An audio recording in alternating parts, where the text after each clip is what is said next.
Hello everybody, Haku here with this week's live reaction for The Walking Dead Comics issue 179. Did I say this week's? This month's issue. So yeah, first Wednesday came on the 2nd. We're getting it early this month. And I'm really excited because this little arc we've been on, this New World Order stuff, introducing the Commonwealth, I've liked it a lot. I personally like this just getting introduced to new places and exploring stuff. I want less just, oh, there's a big evil group and we have to fight them, and more just, let's explore the apocalyptic world out there. That is the stuff that early on was the most enjoyable, and now that we're getting back to it after all the Negan stuff and the Whisperer stuff, this is really cool to me, and I want to see more of this. I want to see them find new places and interact with these new places. I'd love to see stories be told here, not just like the Commonwealth is a big evil group, or there's a big evil group in the Commonwealth, or anything like that. I think it'd be cool to just use the Commonwealth as a place to tell stories. And sort of maybe a couple of more simple, mundane kind of stories. Mundane for the zombie apocalypse. I think that'd be really cool. It'd be something we haven't seen a ton in The Walking Dead. So I think some more of that would be really good. But we'll see where we go. We have 179 here, and just looking at the front cover, New World Order 5 of 6. I'm not sure what's going to lead to this panel here. We see, I like the shadow of the soldier on Eugene's back, and they have this bayoneted rifle. And Eugene, for some reason or another, has a katana, I guess Michonne's? So I'm not sure what leads to this, or if it's some sort of symbolism. But it has me a little bit worried, because we started to see the cracks in the Commonwealth begin to show at the end of last issue. So hopefully nothing too terrible happens here. What does that mean, says Michonne? Because we ended off with her saying we need to know our place or whatever after they ran into the asshole son. Was his name Sebastian or something like that? Kind of like the rich kid name. And Mercer, I actually don't mind. Mercer seems kind of okay.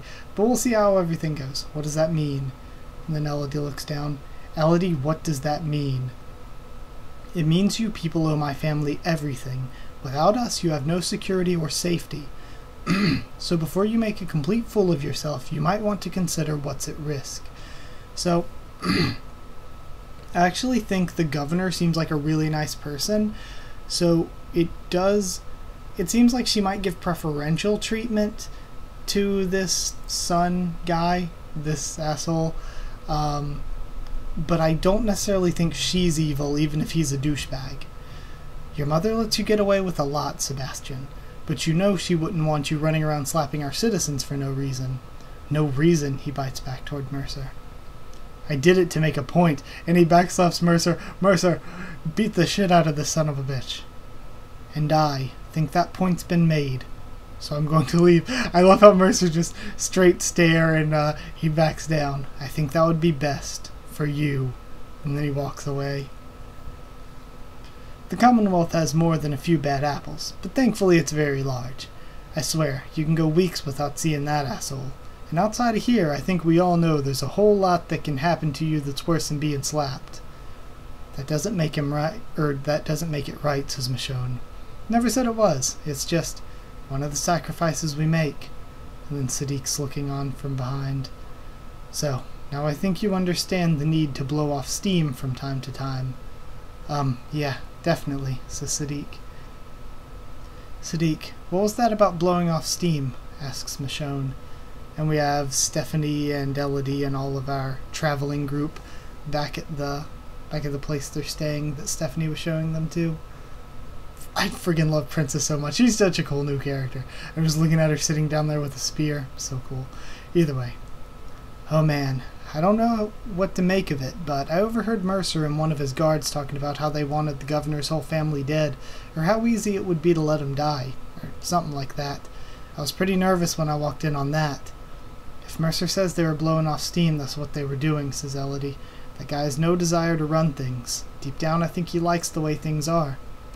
I agree. Aside from incidents like today, which are few and far between, the upper class doesn't cause any trouble.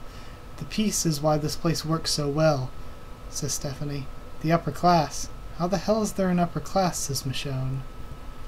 And I'm wondering, Okay, it's based on what you did before. I was about to say, I'm wondering if there are some racist undertones to this, because we see the lower class so far includes, like, Elodie, who is just a worker, Stephanie, who seems like just a worker, and Mercer again, who's a guard captain, but he's still, and he's very, very trusted, but he's still just a guard. Whereas we see the people living the nice cushy lives are like the governor and Sebastian, that creepy old man, Lance.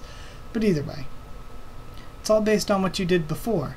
If you were upper class before all this happened, you're upper class now. Everyone has work assignments. Those assignments come with a level of income. That level of income is proportionate to what you would have made before. It's not an entirely unfair system. She is kind of right, but what you've done since the apocalypse is kind of more important than what you did before, I guess. And once a year, you can apply out of your work assignment. Try to move up. People work all year in their free time preparing for evaluation so they can move up. Climb the ladder. Most people see the upper class as an inspiration, something to strive for, a goal. You know, the whole class system thing throughout history is a terrible thing, but it's a terrible thing, but weirdly enough, this system in some ways is even more fair than actual real life now. So it's like, it's not a perfect system, obviously, but it's actually remarkably fair, I guess. And unless, I mean, obviously there's probably people within the upper class rigging things, you know. I guess, in a way it makes a certain kind of sense, says Eugene. I don't think we've ever had enough people for a class system to develop. Thankfully, says Sadiq. Makes life like a video game with different levels to conquer, right? Sounds rad to me, says Princess. I freaking love Princess. Are you guys fucking joking right now? Says Magna. Magna, don't, says Yumiko. No, I can't stand here and watch us nod in agreement over how wise it is to establish a world of haves and have-nots. This is insane. I've seen enough already. I don't want any part of this shit. After we get back home, I'm never coming back. And see, I see how a person could see that when obviously minorities are gonna... Like, if you're establishing a class system, obviously whoever's a minority in wherever you're establishing the class system is going to get effed over. So you have a lesbian like Magna, and then, of course, like I said, the 3 black characters that live there that we've seen, whether even they know it or not at this point, they've been stuck in the upper class where I can't see where Sebastian would have any redeeming qualities, because he's kind of just the asshole living off of his mom being governor, and yet he's the one who is living this nice cushy life from what we see, with private guards and everything. Now wait a minute, Magna. I think you may be overreacting a little, says Michonne. Seriously? Just hear me out, she says. I bet that this sounds bad on the surface. Or, I get that this sounds bad. On the surface it seems designed to marginalize people and separate them into groups that can be played off each other. So yeah, I agree that's bad.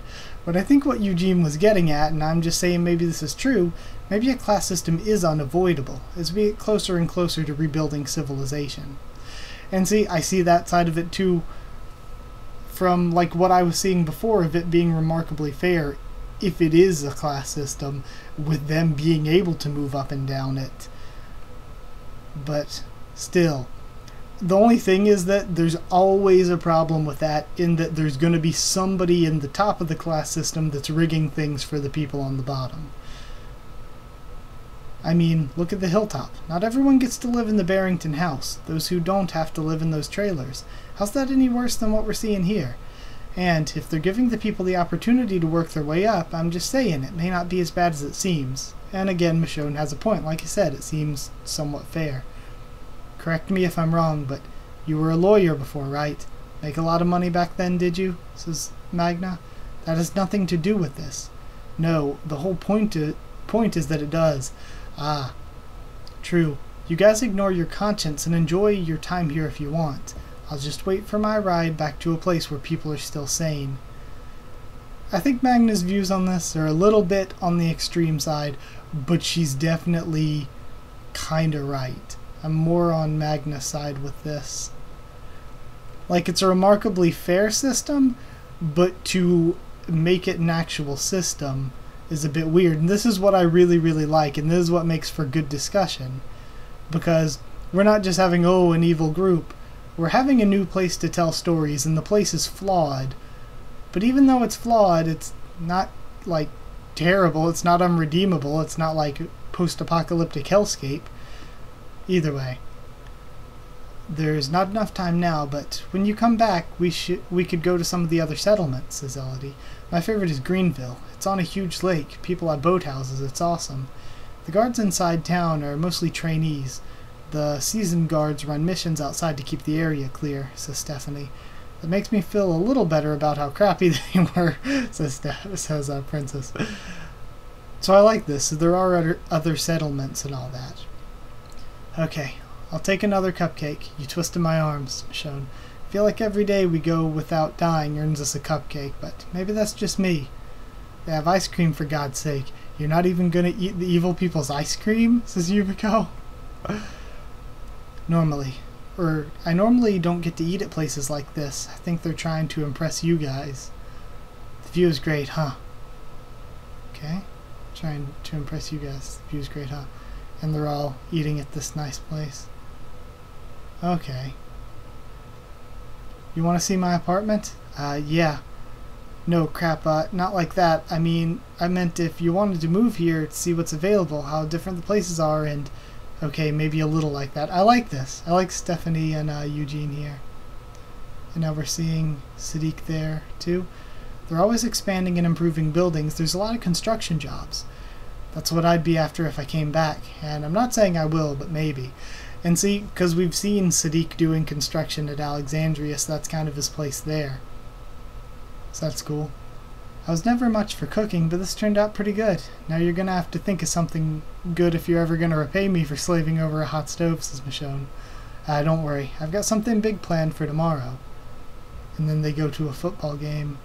This is so great, says Michonne. Okay, I will admit this is kind of cool, says Magda. I love Princess just in the background cheering. Oh my gosh. Thanks for agreeing to meet with me. Our esteemed Governor Milton asked that I speak with you today. And I believe that's Lance again. I appreciate your hospitality. It's really been a nice few days. Please thank her for me. I will certainly do that, and I'm so thankful that we've put all this hostile apprehension over each other firmly behind us.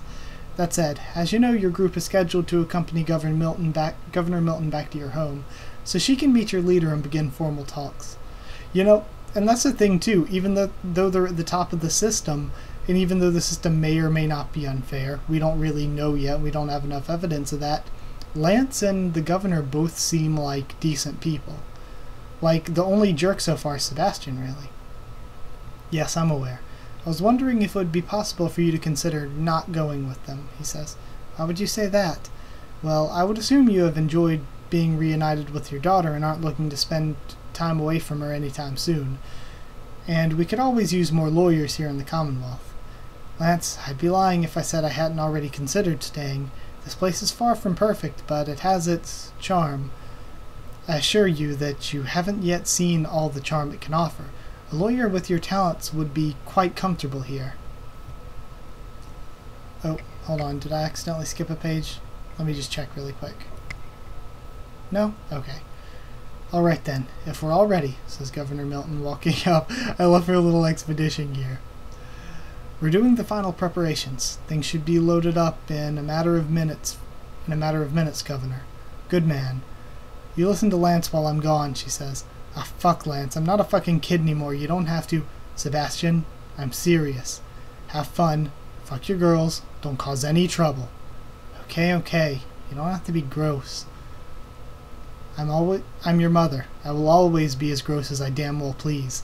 If you have an opportunity to make something of yourself, all you have to do is apply yourself. I know since you lost your father, things have been tough.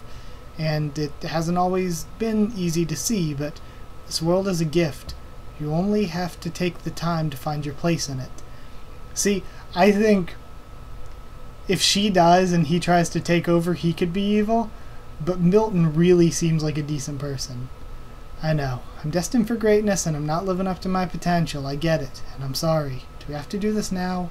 Give your mother a kiss and it can be over. And again, her weakness might be that she's a good person, but she has people like her son that are going to take advantage of her being a good person. I love you, Mom. That much at least you're doing right. Where's Elodie? She's not coming to see you off, says Eugene. And we have Mercer helping the governor into the carriage. She's not, because I'm not going back. I've been away from my daughter for too long. I can't leave her again, says Michonne. I sort of figured if anything she'd come back with us. You don't think you should be the one to explain this place to Rick? They've barely talked to any of us, says Eugene. Give him this, says Michonne, handing her sword over to Eugene. Okay, so this is cool. This is what the cover was symbolizing. What? It's not who I was, and it's not who I am anymore. I don't need it, and me staying here without it will tell Rick all he needs to know about this place. That's really, really powerful. But at the same time, we're seeing a kind of flaw in Michonne's character here, where she's going to try to give up who she is to try to be who she was. Try to be just the lawyer and mom. And maybe she can or can't do that. Pamela can do all the talking that needs to be done. Don't act like I'm crazy to trust her. You're leading a far superior military force back to our home. You trust them as much as I do. We always need you, he says. Thanks, but you don't. Well, I'm sure we'll see you soon. I feel like this might go bad. And they're all walking off. Michonne smiles and sees them off. Okay. And then we see the convoy heading out. Most of them on foot. Some of them on horseback like our traveling group. And then the carriage, of course. It's a really good panel. Stephanie didn't want to come with us, says Sadiq. She had responsibilities. She couldn't get time off from work. I told her I'd take her back some other time. You two seem to have hit it off. Congrats. Hit it off. We're just friends. For now, at least. Birth rates are a real problem in the Commonwealth. Same with us. We're very like-minded. We talked a little about how people are really going to need to start having more babies if this is going to be sustainable. Well, get to it, man, says Sadiq, smiling. We have Princess. This is gonna be so great. Princess going back to Alexandria. I'm so looking forward to seeing where you guys live. And this Rick Grimes guy sounds like a totally rad dude. I said rad twice. Either way, I can't believe after all this time I actually have options. I can just pick, like, I want to live with these people. No, wait, no, I want to live with these people. And this hilltop place is being rebuilt, so it'll be all new. I bet it's all rustic and cozy. Might be the place for you. The hilltop, yeah, says Magna. Be nice. There's going to be a long trip, says Yumiko. Now it's nighttime again. Oh, and that's Pittsburgh, isn't it? I don't know. I might miss this place. Might. That was a big jump. But I like this, as compared to the panel of them entering Pittsburgh to now having them leave with this large military group. And Princess and Eugene side by side. And I like these places they're stopping. It looks like their journey there, but in reverse for their journey back. I like this a lot. She could at least let us take turns sleeping in the tent. There's room for all of us, says Yumiko. Quiet, someone will hear you, says Magna. My God, this trip back is taking forever, says Sadiq. More people, most of whom are on foot. We're getting close, though, says Eugene. Anything interesting you were able to glean from your interactions with them? Anything useful? Asks Pamela. Eugene is smart. Very smart. Like, could probably build a new car given enough time smart. He'll be useful for sure, says Mercer. Not too far now. Might be back before sundown if we hurry a bit, says Eugene. You heard the man, move it along, says Pamela from outside of the window. They can't be more than a couple miles behind us. I assume they can track us if need be. For sure. The good news is, we're here. Okay, so there's a group a couple miles behind them. That doesn't sound good. We're here. What a shithole. Undoubtedly, madam. So now we're seeing the cracks. Maybe they are like, asshole, this is like the, what would they be? It's like gonna be colonial era all over again, where the civilized Europeans are going to come and tame these shitholes by probably killing a lot of them. So yeah, this could be interesting, but again, the big evil group thing is not exactly what I wanted to see. But I like how they're making it more complicated than just that, but still, we'll have to see where it goes. Well, we're back, and even if you managed to shake off the soldiers before we... and you even managed to shake off the soldiers before we got here, says Magna. I can't believe they fell for that. Let's get down there and give Rick the heads up before they catch up to us. I hope they're as friendly as they seem to be, says Eugene. Okay. Interesting. So for their sake. So they're going to, they have their own negotiations. They're not going to be caught by surprise, totally. I like this. And we know that we haven't seen it in a while, but we're having this sort of crisis of leadership going on right now between Dwight and Rick. And I wonder if that's going to come into play here with the two of them not being on the same page right now. This conflict of leadership between the two. But either way, that was a really, really good one. I'll read over it a bunch more and do my review either tomorrow or the day after tomorrow. That was very, very good. I like that this place is really, really complex and we might be able to peacefully tell stories with it. But even if it's not like a war against an evil community or anything, them being allies but not exactly seeing totally eye to eye on the way to do things could actually be a really, really interesting story. Like, people can travel back and forth between the Commonwealth and between Rick's group of communities, and though they're traveling back and forth, the two groups aren't exactly united. So I think that could be a really cool story to tell. But yeah, that's it for this video at least. Like if you did like the video, comment down there. Tell me what you thought of my first thoughts and reaction, what you thought of the issue itself. Subscribe for more of The Walking Dead, both TV show and comics. Though I'm not gonna lie, the TV show has been kinda for the past season or two. And so the reviews haven't been like super duper enthusiastic because it hasn't really been impressing me as much as it used to or anything. But the comics have been very, very good lately. Yeah, subscribe, follow on Twitter if you want as well, and I'll talk to you there.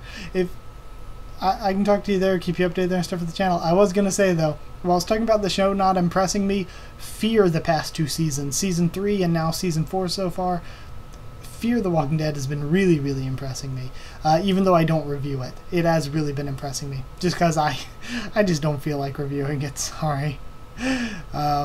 And if you want a link to our Discord server to talk to me or more of us on Discord, then just ask and I can give you a link to that too. But that's it. Thank you once again for watching, and I'll see you all next time.